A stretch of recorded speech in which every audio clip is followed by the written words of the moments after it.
Driving along a remote road, far from home and returning from work, I find myself surrounded by sprawling pastures and solitary farmhouses.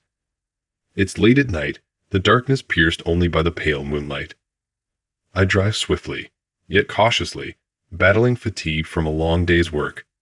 To stay alert, I count the houses and horses that dot the landscape.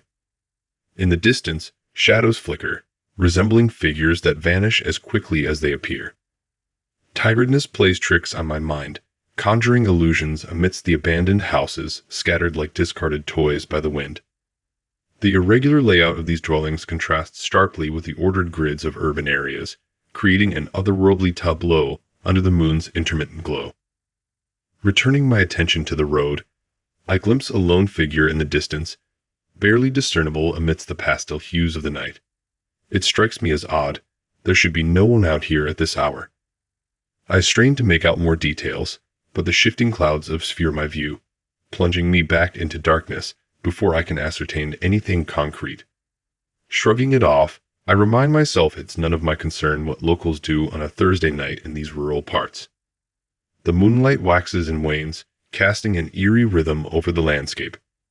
No house lights, no street lamps, just the steady beam of my headlights piercing the night.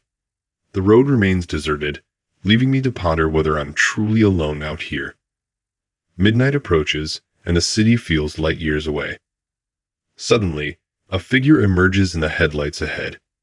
Too dark to discern features, yet unmistakably human, standing near a pasture fence to the right. As I draw nearer, the light dims again, but not enough to obscure the silhouette completely. Clad in a jacket and jeans, the figure stands out starkly against the rural backdrop. It strikes me as peculiar, a jacket in this summer heat, night or not.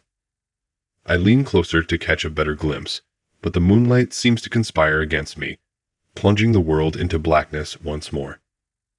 I pass the spot where the figure stood, stealing a glance in the rearview mirror in hopes of confirming what I saw. The moon remains elusive, denying me any glimpse of the figure now. Frustrated, I refocus on the road, only to spot another figure standing just beyond a ditch, illuminated briefly by my headlights. "What the fuck?" I mutter, startled. The figure fades into the distance before I can discern any details. My heart races, scrambling for a rational explanation for these nocturnal figures lining the roadside in this remote countryside. Thoughts of cults, scarecrows, and other bizarre possibilities flit through my mind, leaving me unsettled and grasping for understanding. The moonlight struggles to return, revealing yet another figure, further down the road, standing amidst a ditch. This one seems lost in contemplation, features obscured by shadows, save for a long nose and pale complexion. The sight unnerves me, especially dressed in the same jacket and jeans. As I approach, the moon vanishes again, enveloping me in suffocating darkness that amplifies my isolation and vulnerability in this desolate landscape. Should I turn back or press onward? The question echoes in my mind as minutes tick by. If I encounter one more figure, I resolve to turn around, find an alternate route home. I'm too close to my hometown now to turn back without good reason.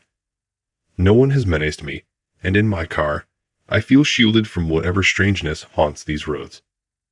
Yet, the moon refuses to reappear, leaving me surrounded by oppressive darkness. Dashboard lights and headlights offer my only companionship on this surreal journey. The lights that usually extended to fences and trees lining the roadside have vanished from my sight, leaving me to navigate a narrow path, barely illuminated. I strain to see the ditches flanking me, each no wider than 5 feet, the road ahead barely visible beyond the car's length. No fog obscures my path, just an overwhelming darkness that seems to swallow the road behind me. Panic grips me as I turn, realizing even the dashboard fails to illuminate my backseat, only pitch-black emptiness. That unnerves me more than anything. I refocus on the road, nearly losing control in my haste. Suddenly, there he is, standing right in front of me at the road's edge. A pale, haunting face, a gaunt cheek, and deep-set eyes. Time seems to slow as I speed past, his gaze locking onto mine for an unsettling moment. His eerie smile, a paradox of care and unease, chills me to the core. Fleeing from this abyss, I make a snap decision. I pitted the car sharply, nearly colliding with the opposite side before accelerating madly. 100, then 120 miles per hour. No figures in sight now, just the eerie afterimage of the man in my rearview mirror.